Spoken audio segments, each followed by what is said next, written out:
பொதுவாக வலி வரதுக்கான முக்கியமான காரணம் எது அமைதுன்னு பார்த்தீங்கன்னா வயதாகிறது தான். அப்போ 40 வயசுக்கு மேலே ஒருத்தவங்களுக்கு வலி வருதுன்னா அது முக்கியமான காரணம் அந்த ஏஜ் ரிலேட்டட் டீஜெனரேஷன் சொல்லுவோம். ஸோ இது போல வரக்கூடிய வலிகளை நம்ம எர்லியாகவே ஐடென்டிஃபை பண்ணிட்டோம்னா அவங்க எந்த ஒரு சர்ஜரியுமே இல்லாமல் ஈஸியாகவே நம்ம தவிர்த்துக்க முடியும். இப்போ தோனி கிரிக்கெட் பிளேயர் தோனி கூட இந்த மாதிரி ஆப்ரேஷன்லாம் போகாமல் பிஆர்பி தான் பண்ணிக்கிட்டாருன்னு படித்தேன். அப்புறம் நம்ம ஆக்டர் நாகார்ஜுனா அவர் கூட பிஆர்பி தான் பண்ணிக்கிட்டாரு அப்படின்னு நான் கேள்விப்பட்டேன். அது என்ன சார் பிஆர்பின்னு?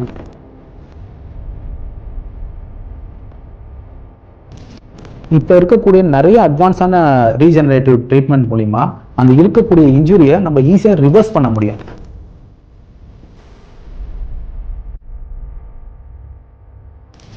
இப்போ வலி வருது அப்படின்னா ஏதோ ஒரு மாத்திரை போட்டுடுறாங்க. சரி, கொஞ்ச நாள் கழிச்சு கொஞ்சம் வருஷமே ஆயிடுது உங்ககிட்ட வரணும் அப்படின்னா எந்த மாதிரி ஸ்டேஜில் உங்ககிட்ட வந்தால் ஈஸியாக அதை கியூர் பண்ண முடியும்? இப்போ ட்ரீட்மெண்ட்னு உங்ககிட்ட வராங்கன்னா ரொம்ப நிறைய சிட்டி உங்ககிட்ட வர வேண்டியிருக்குமா? எவ்வளோ சீக்கிரமாக அதை நமக்கு சரியாகும் வலி? ஸோ வலி சரியாகிறதுக்கு இப்போ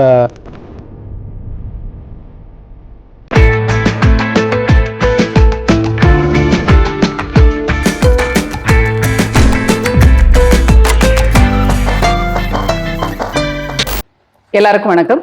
சுஜாதா பாபுஸ் வாய்ஸ் அவுட் சேனலுக்கு உங்களை அன்புடன் வரவேற்கிறேன். நம்ம எவ்வளோ காலம் வாழ்ந்தாலும் யாரையும் டிபெண்ட் பண்ணாமல் வாழணும் அப்படிங்கிறது தான் நம்ம எல்லோருடைய பிரார்த்தனையாகவும் இருக்கும்.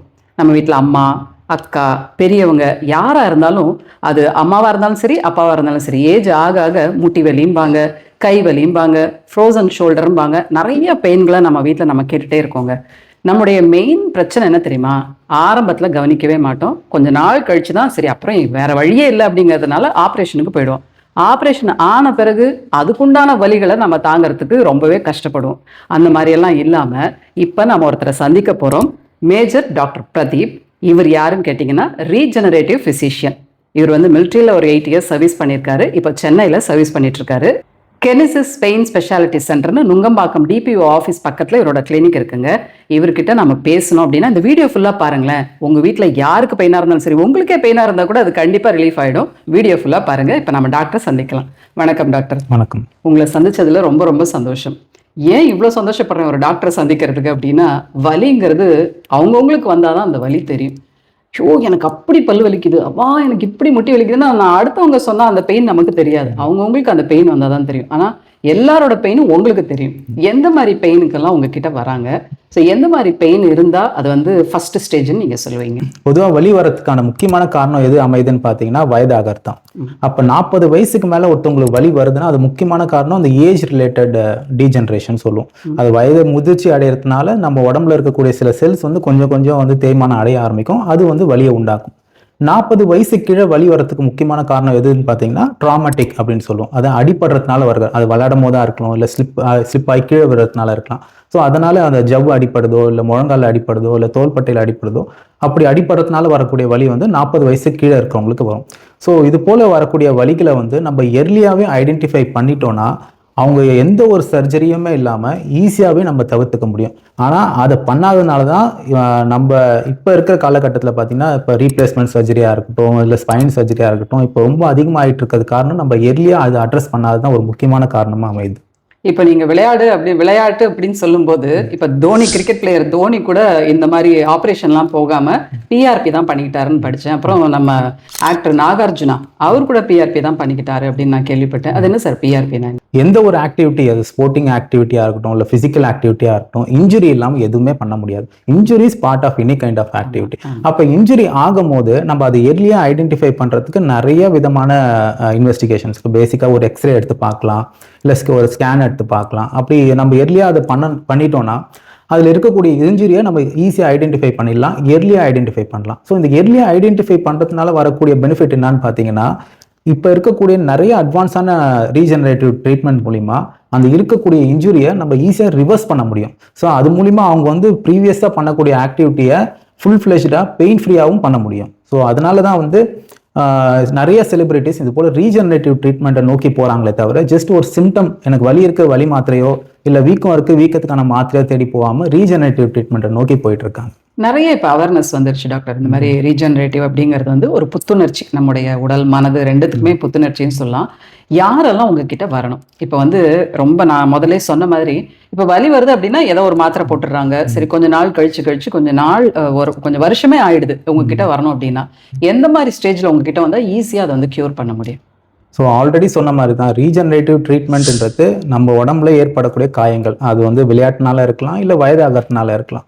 ஸோ அந்த காயங்கள் ஏற்படும் போது எந்த ஒரு காயத்தையும் வந்து 3 கேட்டகரியாக பிரிப்போம். Early, moderate, advanced. அதில் எர்லி மாட்ரேட் இன்ஜுரிஸை வந்து நம்ம 100% க்யூர் பண்ண முடியும் எந்த ஒரு சர்ஜரியுமே இல்லாமல். ஆனால் இந்த அட்வான்ஸ் ஸ்டேஜ்னு போகிறப்ப பார்த்தீங்கன்னா இந்த ரீஜெனரேட்டிவோட ட்ரீட்மெண்ட்டோட எஃபிகசி கொஞ்சம் கொஞ்சமாக கம்மி ஆகிட்டே வரும். ஸோ அந்த 100%ன்றதை நம்மளால் ரீச் பண்ண முடியாது. அது வந்து ரியாலிட்டியில் அது பாசிபிளும் கிடையாது. ஸோ அப்போ நாங்கள் வந்து எதிர்பார்க்கறது என்னன்னா, உங்களுக்கு ஏதாவது வலி இருக்குது, இல்லை வீக்கம் இருக்குது, ஏதாவது அடிபட்டிருக்கு, இல்லை வயதாகிறதுனால ஒரு முழங்கால் வலி இருக்குது, இல்லை தோள்பட்ட வலி இருக்குன்னா அது வர ஒரு வாரத்திலேயே வந்து அதை வந்து அட்ரஸ் பண்ணிக்கிட்டீங்கன்னா ஈஸியாகவே நம்ம ரிவர்ஸ் பண்ண முடியும். இப்போ இந்த தோள்பட்ட வலின்னு சொன்னால் ஒரு இன்ஜெக்ஷன் போட்டால் சரியாயிடும்னு சொல்கிறாங்க இல்லையா? அது எந்த மாதிரி இன்ஜெக்ஷன்? ஸோ தோள்பட்ட வலி வரத்துக்கு நிறைய காரணங்கள் இருக்கு. ஸோ வயதாகும் போது தோள்பட்ட வலி வரத்துக்கு ஒரு முக்கியமான காரணம் வந்து இந்த ஆர்த்ரைட்டிஸ்னால வரக்கூடிய ப்ராப்ளம். ரெண்டாவது தோள்பட்டையில் இருக்கக்கூடிய ஜவ்வு வந்து தேய்மானம் அடையிறதுனால இருக்கிறதுனால வரக்கூடிய ப்ராப்ளம். ஸோ இது போல தேய்மானம் அடையும் போது என்ன ஆகும்னு பார்த்தீங்கன்னா, அந்த தேய்மானம் அடையும் போது அதில் இருக்கக்கூடிய அணுக்கள் கொஞ்சம் கொஞ்சமாக டேமேஜ் ஆகும். அதனால வலியும் வீக்கமும் உண்டாகும். ஸோ அது ஏஜிங்கோட ஒரு நார்மல் ப்ராசஸ். அது வந்து ஒரு டிசீஸோ ஒரு டிசபிலிட்டியோ கிடையாது. ஸோ அப்போ இந்த ஏஜிங் ஆகும்போது வரக்கூடிய வலியை நம்ம டீஏஜிங் பண்ண முடியும். ஸோ அந்த டீஏஜிங் ப்ராசஸ் தான் இந்த ரீஜெனரேட்டிவ் ட்ரீட்மெண்ட்னு சொல்கிறோம். ஸோ இந்த ரீஜெனரேட்டிவ் ட்ரீட்மெண்ட்ல நிறைய ஆப்ஷன்ஸ் இருக்குது. அதில் நம்ம ரொம்ப காமனாக கேட்கக்கூடிய வார்த்தை எதுனா இந்த பிஆர்பி. எல்லாருமே கேட்போம். ஹேருக்கு பிஆர்பி நிறைய செலிபிரிட்டிஸ் பண்ணியிருப்பாங்க. இப்போ நிறைய ஆர்த்தோபெடிக் கண்டிஷன்ஸ்க்கு, நீ பெயினுக்கு, ஷோல்டர் பெயினுக்கு எல்லாம் அந்த பிஆர்பி பண்ணிட்டு இருக்காங்க. அது ரொம்ப ஒரு பேசிக்கான ட்ரீட்மெண்ட்டாக மாறிச்சு. எப்படி ஒரு ஃபீவர் இருந்தால் ஒரு பேராசிட்டமால் போட்டுக்கிறோமோ அது போல் இப்போ பிஆர்பின்றது எல்லா கைண்ட் ஆஃப் இன்ஜுரிஸ்க்குமே இது ஒரு பேசிக் மேனேஜ்மெண்ட்டாக மாறிடுச்சு. அப்போ இந்த பிஆர்பி என்ன பண்ணணும்னு பார்த்தீங்கன்னா, உள்ளே இருக்கக்கூடிய டேமேஜ், அது ஏஜிங்னால ஆகக்கூடிய டேமேஜோ இல்லை நம்ம விளையாட்டில் அடிப்படக்கூடிய டேமேஜோ இந்த பிஆர்பி மூலிமா அந்த ஏஜிங் ப்ராசஸை நம்ம டீஏஜிங் பண்ண முடியும். இப்போ சுகர் இருக்கு, அம்மாவுக்கு சுகர் இருக்கு அப்படின்னா பொண்ணுக்கு வரும், பையனுக்கு வரும் அப்படின்னு சொல்லுவாங்க. இதெல்லாம் வந்து ஹெரிடிட்ரியா வருதா இல்லை அவங்கவுங்களோட உடல்நிலை பொறுத்து தான் வருமா இந்த பெயின் எல்லாமே? ஸோ நான் சொன்ன மாதிரி பெயின் இல்லாதவங்க உலகத்தில் யாருமே இருக்க முடியாது. எல்லாருமே வந்து அந்த ஸ்டேஜை கிராஸ் பண்ணி தான் ஆகணும். ஒரு ரிசர்ச் என்ன சொல்லுதுன்னா, எவ்ரி செகண்ட் பர்சன் பேக் பெயினை கண்டிப்பாக அவங்க வந்து ஃபீல் பண்ணியிருப்பாங்க. பேக் பெயின் இல்லாமல் வந்து ஒரு பர்சனை கண்டுபிடிக்கிறதுன்றது சாத்தியமே இல்லாத ஒன்று. ஸோ அதனால வலி எல்லாருக்குமே வர்றது தான். அது மனதளவுலையாக இருக்கட்டும், இல்லை உடம்பு அளவுலையாக இருக்கட்டும். ஸோ ஆனால் அந்த வலியை நம்ம எப்படி ஹேண்டில் பண்ணுறோன்றது தான் முக்கியம். அது கடைசி ஸ்டேஜுக்கு கொண்டு போயிட்டு அப்போ போய் அட்ரஸ் பண்ணுறதோட நம்ம எர்லியாகவே அதை வந்து பார்த்துட்டு அதுக்கான காரணங்களை நம்ம கண்டறிஞ்சாலே அது ஒரு 50% ட்ரீட்மெண்ட் அங்கேயே முடிஞ்சிருது. இப்போ ட்ரீட்மெண்ட்னு உங்ககிட்ட வராங்கன்னா ரொம்ப நிறைய சிட்டிங் உங்ககிட்ட வர வேண்டியிருக்குமா? எவ்வளோ சீக்கிரமாக அது வந்து நமக்கு சரியாகும் வலி? ஸோ வலி சரியாகிறதுக்கு வலி சரியாகிறதுக்கு நிறைய விதமான ட்ரீட்மெண்ட் இருக்குது. அது எர்லியாக நம்ம ஐடென்டிஃபை பண்ணுறப்ப பார்த்தீங்கன்னா ஒரு பேசிக்கான ஒரு கேர், இந்த ரீஜெனரேட்டிவ் மெடிசன், இந்த பிஆர்பின்னு சொல்லக்கூடியது, அது யூஸ்வலாக பார்த்தீங்கன்னா ஒரு 2-3 சிட்டிங் தேவைப்படும். இல்லை அந்த டிசீஸோ அந்த டேமேஜோ வந்து ரொம்ப சிவியராக இருக்குன்ற பட்சத்தில் இன்னும் ஒரு எக்ஸ்ட்ரா 1 or 2 சிட்டிங்ஸ் எக்ஸ்ட்ரா தேவைப்படும். ஸோ இன்ஜுரியை மட்டும் நாங்கள் அட்ரஸ் பண்ணுறது கிடையாது. ஸோ இன்ஜுரி வரதுக்கான காரணத்தையும் நம்ம தெரிஞ்சிக்க வேண்டியதாக இருக்குது. முக்கால்வாசி காரணம் எதுவும் அமைதுன்னு பார்த்தீங்கன்னா இந்த லைஃப் ஸ்டைல் தான். சரியான தூக்கம் இல்லை, சரியான ஆக்டிவிட்டி இல்லை, சரியான ஃபுட் ஹேபிட்ஸ் கிடையாது. ஸோ இதை அட்ரஸ் பண்ணாலே மோஸ்ட் ஆஃப் தி டைம் அவங்களுக்கு இருக்கக்கூடிய ப்ராப்ளம் தானாகவே சரியாயிடும். அதையும் தாண்டி அவங்களோட ப்ராப்ளம் வந்து சஸ்டெயின்டாக இருக்குன்ற பட்சத்தில் இது போல் ரீஜெனரேட்டிவ் மெடிசன் அவங்களுக்கு தேவைப்படுது. அது மூலிமா நம்ம கம்ப்ளீட்டாகவே இது க்யூரை கொடுக்க முடியும். நீங்கள் சொன்ன 3 காரணங்களும் மேஜரான காரணங்கள் தான். அதையும் தாண்டி இந்த ட்ராவல்ங்கிறது இப்போ நிறைய பேர் பைக்கில் தான் ட்ராவல் பண்ணுறாங்க. அதுவும் வந்து அவங்களுடைய ஒர்க் பிளேஸும் அவங்க இருக்கிற இடமும் வந்து கிட்டத்தட்ட ஒரு 40 கிலோமீட்டர் இல்லாமல் இருக்கிறது இல்லை. ஸோ இவ்வளோ ட்ராவல் பண்ணிகிட்டே இருக்காங்க, அவங்களுக்கு வந்து பேக் பெயின் எல்லாம் வருது. அதையெல்லாம் இதால் நம்ம க்யூர் பண்ணிட்டோம்னு வைங்களேன், அதுக்கப்புறம் அவங்க வந்து பைக்கில் ட்ராவல் பண்ணலாமா பண்ணக்கூடாதா? இல்லை, ட்ராவலில் நான் ஆல்ரெடி சொன்ன மாதிரி தான், இன்ஜுரி ஆகிடுச்சு, ஒரு பேக்கில் இருக்கக்கூடிய ஒரு டிஸ்கோ இல்லை தசைகளோ ஏதோ ஒரு டேமேஜ் ஆகிடுச்சுன்னா அந்த டேமேஜை க்யூர் பண்ணக்கூடிய ட்ரீட்மெண்ட் தான் அந்த ரீஜெனரேட்டிவ் மெடிசன். ஸோ அப்போ நான் இன்னுமேலும் நான் ட்ராவல் பண்ணணும், இன்னும் எனக்கு என்னோட ப்ரொடக்டிவ் லைஃப், என்னோட ஒர்க் வந்து அதை டிமாண்ட் பண்ணுதுன்ற பட்சத்தில் நம்ம அதை ப்ரிவென்ட் பண்ண வேண்டியது தான் அவசியம். ஸோ அப்போ ப்ரிவென்டிவ்ன்றப்ப நம்ம செய்யக்கூடிய வேலைகளுக்கு ஏற்ற மாதிரி நம்ம தசைகளையும் நம்மளோட எர்கனாமிக்ஸையும் அதுக்கேற்ற மாதிரி நம்ம மாற்றி அமைச்சிக்கிட்டோம்னா இந்த ப்ராப்ளம்லேருந்து கண்டிப்பாக நம்ம வெளியே வரலாம். இப்போ எனக்கு தெரிஞ்சது வந்து பேக் பெயின், முட்டி வலி, ஷோல்டர் பெயின், இதையும் தாண்டி எந்த மாதிரி பெயினுக்காகலாம் உங்ககிட்ட வராங்க டாக்டர்? ஸோ இப்போ ரீசெண்ட் டேஸில் பார்த்தீங்கன்னா வந்து முன்னையெல்லாம் வயசானவங்க தான் அதிகமாக அந்த தேய்மானத்தினால வலின்னு அதிகமாக வந்துட்டு இருப்பாங்க. இப்போ ரீசெண்ட் டேஸில் அதிகமாக நான் பார்க்கக்கூடிய பெயின் எதுன்னு பார்த்தீங்கன்னா ரொம்ப நேரம் ஃபோன் பார்த்துட்டு இருக்கிறதுனால வரக்கூடிய இந்த கழுத்து வலி, ரொம்ப நேரம் லேப்டாப்பில் உட்காந்துட்டு இருக்கிறதுனால வரக்கூடிய முதுகு வலி. ஸோ இவங்கள தான் அதிகமாக பார்க்குறேன். அதுவும் யாரை பார்க்குறேன்னு பார்த்தீங்கன்னா 10 வயசுலேருந்து 20 வயசு உள்ளவங்க அதிகமாக என்கிட்ட வந்துகிட்டு இருக்காங்க இந்த வலினால.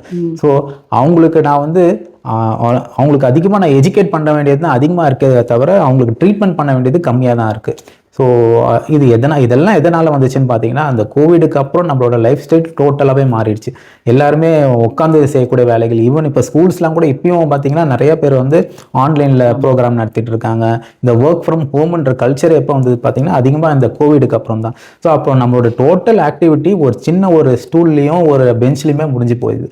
அப்போ எந்த ஒரு ஆக்டிவிட்டியுமே இல்லாததுனால என்ன ஆயிடுது, இந்த தசைகள்லாம் கொஞ்சம் கொஞ்சமாக சுருக்கமாகி அதுவே வந்து வலியை உண்டாக்க ஆரம்பிச்சிடுது. இது போல பேஷண்ட்ஸ் தான் என்னோட இப்போ 90% பேஷண்ட்ஸாக இருக்காங்க. நீங்கள் வந்து மிலிட்ரியில் இருந்திருக்கீங்க இல்லையா? ராணுவ வீரர்களோட லைஃப் ஸ்டைலை தெரிஞ்சுக்கணும்னு எங்களுக்கு ரொம்ப ஆசை.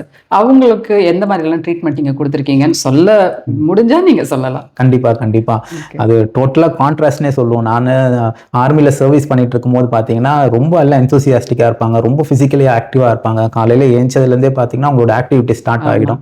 ரொம்ப ஃபிசிக்கல் ஆக்டிவாக இருக்கிறதுனால அவங்களோட ஆக்டிவிட்டியே அந்த இன்ஜுரியை காஸ் பண்ணும். நான் ஆல்ரெடி சொன்ன மாதிரி தான், any kind of physical activity will lead to minimal injuries.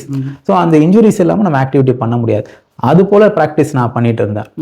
அந்த சர்வீஸ் முடிச்ச பிறகு இங்க வந்த பிறகு பாத்தீங்கன்னா ஆக்டிவிட்டியே பண்ணாம ஒரு தசைகளையோ ஒரு ஸ்பைனையோ இன்ஜுரி பண்ண முடியும்ன்றது எனக்கு இங்க சிவில்ல ப்ராக்டிஸ் பண்ணும்போது தான் எனக்கு தெரிய வந்துச்சு. ஸோ அங்க என்னோட ப்ராக்டிஸ் 99% ஆஃப் தி ப்ராக்டிஸ்னா ஒரு ஃபிசிக்கல் ஆக்டிவிட்டினால இன்ஜுரி ஆகுது, அதை நான் அட்ரஸ் பண்ணணும். இங்க ப்ராக்டிஸ் எப்படி இருக்குன்னா 99% வேலையே செய்யறதுல முதுகு வலிக்குது, கழுத்து வலிக்குது, அதை நான் அட்ரஸ் பண்ணணும். ஸோ என்னோட ப்ராக்டிஸ் ரெண்டு கான்ட்ராஸ்ட். ஸோ அங்கே நான் யாரையும் மோட்டிவேட் பண்ணணும்னு அவசியம் கிடையாது, எக்ஸசைஸ் பண்ணுங்க இது பண்ணுங்கன்னு அவசியம் கிடையாது. அங்கே என்னோட ப்ராக்டிஸ் எக்ஸசைஸை கம்மி பண்ணுங்க, கொஞ்சம் அமைதியா ஒரு வாரத்துக்கு அது உட்காருங்க அப்படின்னு சொன்னா கூட கேட்க மாட்டாங்க. அடுத்த நாளே பார்த்தீங்கன்னா கிரவுண்ட்ல பரேட்ல உட்காந்துருப்பாங்க. ஸோ அது கண்ட்ரோல் பண்றது எனக்கு கஷ்டம். இங்க அடுத்த நாள் ஒரு 10 ஸ்டெப்பாக தினமும் நடங்கன்னு சொல்றது எனக்கு சேலஞ்சா இருக்கு. ஸோ ரெண்டுமே ஒரு டோட்டலாக டிஃப்ரெண்டான ப்ராக்டிஸ் எனக்கு. இல்ல எவ்வளோ இங்க இருந்து அங்க மாற்றங்கள், பெரிய மாற்றங்களா. கண்டிப்பா இப்போ ஏஜ்டு பீப்புளுக்கெல்லாம் இந்த பெயின், நீ பெயின்லாம் வருது இல்லையா? இந்த மொனோபாஸ் வந்த பிறகு அவங்களுக்கு வந்து அதிகமா வர ஆரம்பிச்சிடுது. ஸோ எந்த மாதிரி ட்ரீட்மெண்ட்ஸ்லாம் அவங்க வந்து இந்த மொனோபாஸ்க்கும் அவங்க வந்து கொஞ்சம் ட்ரீட்மெண்ட் எடுத்து தான் ஆகணும்? இந்த நீ பெயின் இல்லை ஷோல்டர் பெயின் இருந்தாலும் ட்ரீட்மெண்ட் எடுத்து தான் ஆகணும். இந்த ரெண்டுமே வந்து ஒரே இதுல டிராவல் பண்றது தானா இல்லை ரெண்டுக்கும் தனித்தனி ட்ரீட்மெண்ட்? இல்லை கண்டிப்பா நம்ம ஒரு பேசிக் பிரின்சிபல் ஆஃப் எல்லா ட்ரீட்மெண்ட்டுக்குமே பார்த்தீங்கன்னா முக்கியமானது இந்த வலி வரத்துக்கான முக்கியமான காரணம் எதுவும் அமைதுன்னு பார்த்தீங்கன்னா நம்ம ஜாயிண்ட்டை சுற்றி இருக்கக்கூடிய தசைகள் வந்து எந்த அளவுக்கு வலுவாக இருக்கோ அந்த அளவுக்கு அந்த ஜாயிண்ட்டை வந்து இது ப்ரொடெக்ட் பண்ணும் இந்த மசில்ஸ். ஆனால் அன்ஃபார்ச்சுனேட்லி எஸ்பெஷலாக விமன்ஸில் பார்த்தீங்கன்னா ஃபிசிக்கல் ஆக்டிவிட்டி தவிர்த்துக்கிட்டே வராங்க.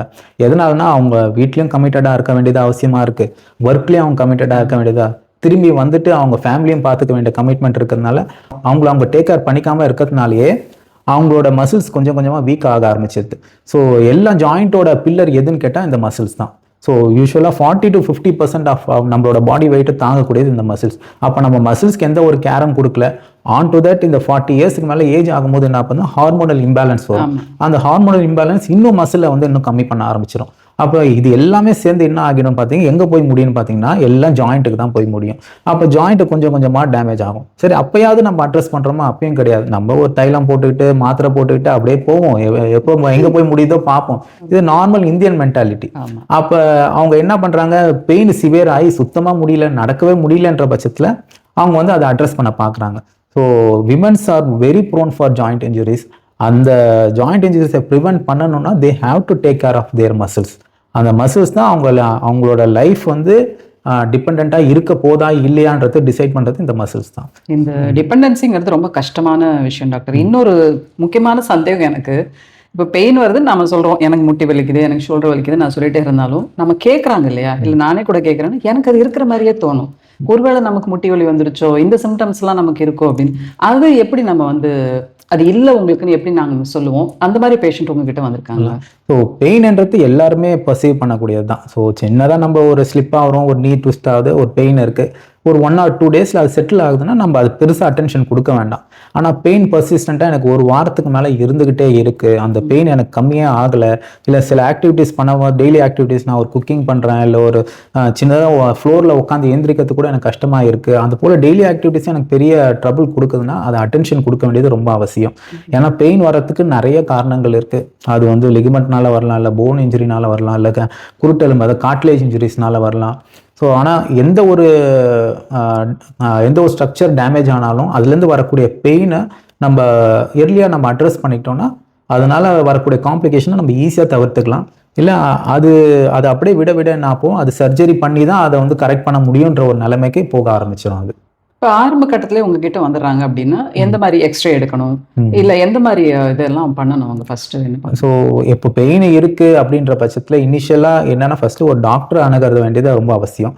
அதுக்கு ஃபர்தராக எவால்வேஷன் தேவையா, இல்லை சில பேருக்கு ரொம்ப மினிமலாக தான் இருக்கும் பெயின், ஒரு சின்ன ஒரு அனல்ஜெசிக்ஸோ இல்லை கொஞ்சம் லைஃப் ஸ்டைல் மாடிஃபை பண்ணாலும் அவங்களோட பெயின் கம்மியாகுதுன்ற பட்சத்தில் ஃபர்தராக எதுவும் தேவைப்படாது.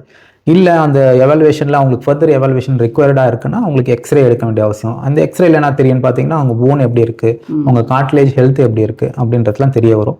இன்னும் ஃபர்தராக போகிறப்ப அல்ட்ராசவுண்ட் ஸ்கேன் தேவைப்படலாம், இல்லை எம்ஆர்ஐ ஸ்கேன் தேவைப்படலாம். அது ஒருத்தவங்களுக்கும் ஏற்ற மாதிரி அந்த ரிக்குவயர்மெண்ட் தேவைப்படும். அதில் வரக்கூடிய அந்த ஃபைண்டிங்ஸ்க்கு ஏற்ற மாதிரி அவங்க எப்படி அவங்க வெளிப்பாடு இருக்குதோ அதுக்கேற்ற மாதிரி அவங்களோட ட்ரீட்மெண்ட்டும் வேறுபடும். இப்போ செலிபிரிட்டிக்கு நீங்கள் ட்ரீட் பண்ணுறீங்க, இல்லை ஒரு கிரிக்கெட் பிளேயர் அந்த மாதிரி இருக்கிறவங்களுக்கு நீங்கள் ட்ரீட் பண்ணுறீங்க அப்படிங்கும்போது நம்ம வந்து இது கொஞ்சம் காஸ்ட்லியாக இருக்குமோ, நம்மளால இதை அஃபோர்ட் பண்ண முடியுமா அப்படின்னு ஒரு பெரிய கொஸ்டின் வருது. இது அஃபோர்டபுளா எல்லாராலையும்? கண்டிப்பாக நீங்கள் செலிபிரிட்டியாக இருந்தாலும் சரி, ஒரு காமன் மேனாக இருந்தாலும் சரி, ரீஜெனரேட்டிவோட ஸ்டாண்டர்ட் ப்ராக்டிஸை நம்ம ஃபாலோ பண்ணோன்னா எல்லாருக்குமே அது சிமிலராக தான் இருக்கும். அது ஸோ இது காஸ்ட் எஃபெக்டிவாக கேட்டால் கண்டிப்பாக காஸ்ட் எஃபெக்டிவ் தான். நீங்கள் ஒரு ரீப்ளேஸ்மெண்ட் பண்ணி பல லட்ச ரூபா செலவு பண்ணுறதுக்கு அதில் 5% 10% தான் இதோட டோட்டல் ரீஜெனரேட்டிவ் காஸ்ட்டே ஆகும். ஸோ காஸ்ட் வைஸ் நம்ம அதில் சந்தேகமே இல்லை. நம்ம ப்ரிவென்டிவும் எர்லியாக அட்ரஸ் பண்ணுறப்ப காஸ்ட் ரொம்ப மினிமலாக இருக்கும். அதோட அவுட்கமும் நம்ம நினைக்க முடியாத அளவுக்கு அந்த அவுட்கம்மை கொடுக்கும் நமக்கு. சின்ன குழந்தைங்களுக்கெல்லாம் இந்த பெயின் வந்து அவங்க எப்படி சொல்லுவாங்க உங்ககிட்ட? பொதுவாக குழந்தைங்களுக்கு பெயின் வந்துச்சுன்னா அதை அவங்க அட்ரஸே பண்ண மாட்டாங்க, ரொம்ப எந்தூசியாஸ்டிக்காக இருப்பாங்க. விளையாட அவங்க வந்து அந்த பெயின் இருக்குன்றதே அவங்க மறந்துட்டு விளையாட ஆரம்பிப்பாங்க. ஸோ அவங்க பார்த்தீங்கன்னா வந்து அதிகமாக விளையாடும் போது தான் பெயின் வருதுன்றதை அவங்க ஃபீல் பண்ண ஆரம்பிப்பாங்க. ஸோ குழந்தைங்களுக்கு பெயின் வரது நார்மல் தான் பொதுவாகவே. ஏன்னா போன் வளர்ச்சி அடையும் போதும் மசில் வளர்ச்சி அடையும் போதும் என்ன ஆகும்னு பார்த்தீங்கன்னா அதில் சில வலிகளும் வீக்கமும் வரது நார்மல் தான். நம்ம அதுக்கு பெருசாக நம்ம அட்டென்ஷன் கொடுத்து ரொம்ப அக்ரெசிவாக ட்ரீட்மெண்ட் பண்ணணும்னு அவசியம் இல்லை. அவங்களோட ஆக்டிவிட்டியை லைட்டாக மாடிஃபை பண்ணாலே அந்த பெயின் நல்லா செட்டில் ஆகிடும். ஏன்னா வளர்கிற பசங்களுக்கு அந்த போன் வளர்ச்சின்றது அப்போ வலியை கொடுக்க வேண்டியது நார்மல் ரியாக்ஷன் தான். அதனால் வளர குழந்தைங்களுக்கு பெயின் வரதுன்றது ஒன்றும் யாரும் என்றது ஒரு ரொம்ப இயல்பான ஒரு விஷயம் தான். இந்த பிஆர்பி ட்ரீட்மெண்ட்லேயே ரொம்ப பெரிய ட்ரீட்மெண்ட்னு எதை சொல்வீங்க? எந்த வலிக்கான ட்ரீட்மெண்ட் வந்து ரொம்ப பெருசுன்னு சொல்லுவீங்க? ஸோ பிஆர்பி வந்து ஒரு டைப் ஆஃப் ரீஜெனரேட்டிவ் ட்ரீட்மெண்ட்னு சொல்லுவோம். ஸோ இந்த ரீஜெனரேட்டிவ் ட்ரீட்மெண்ட் கீழே நிறைய விதமான ட்ரீட்மெண்ட் இருக்குது. அதில் ஒன்று தான் இந்த பிஆர்பி ட்ரீட்மெண்ட்.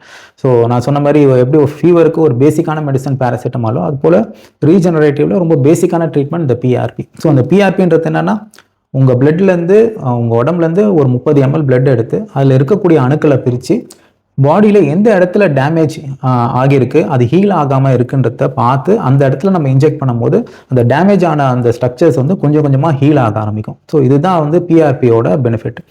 இல்லை கொஞ்சம் இது இல்லாமல் இன்னும் பல விதமான ட்ரீட்மெண்ட் இருக்குது. அதில் ஒன்று வந்து இந்த க்ரோத் ஃபேக்டர் ட்ரீட்மெண்ட் சொல்லுவோம்.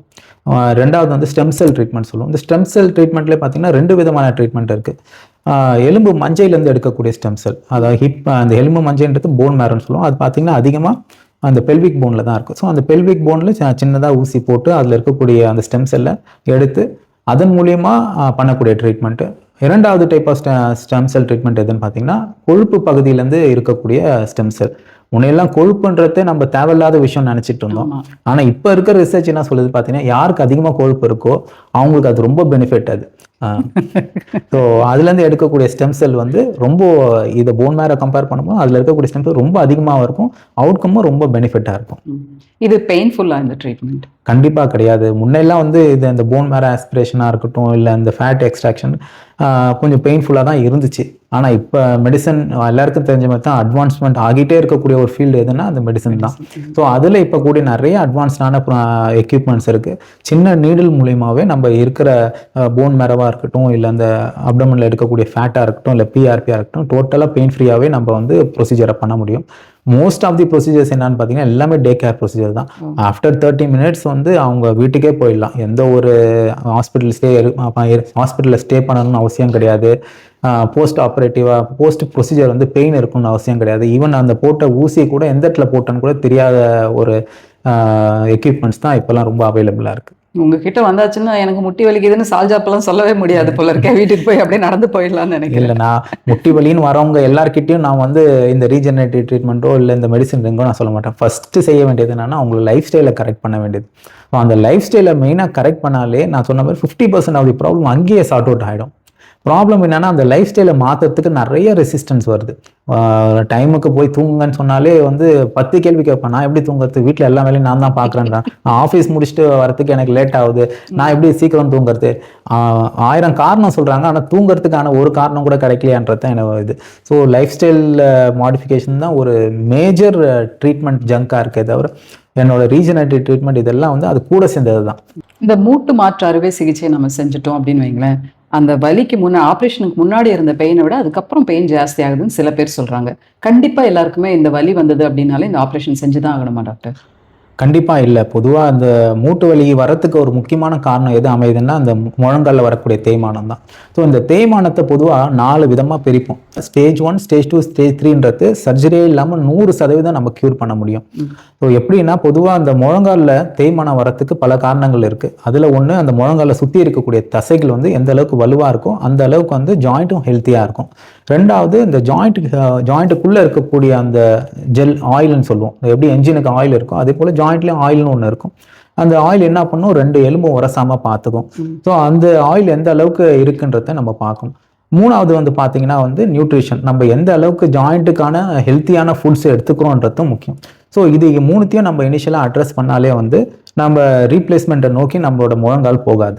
ஸோ அப்படி இருந்தும் என்னோட இதெல்லாம் நான் அட்ரஸ் பண்ணிட்டே இருந்தாலும் எனக்கு பெயின் இருந்துக்கிட்டே இருக்குது. என்னால் டெய்லி என்னால் வீட்டில் குக்கிங் பண்ண முடியல, என்னால் நடக்க முடியல, கொஞ்சம் நடந்தாலே எனக்கு வந்து வலி வருது, உட்காந்து ஏந்திரிச்சாலே எனக்கு ரொம்ப கஷ்டமாக இருக்குது, காலைல ஏந்திரிக்கும் போதே ஸ்டிஃப்னஸோட ஏந்திரிக்கிறேன்.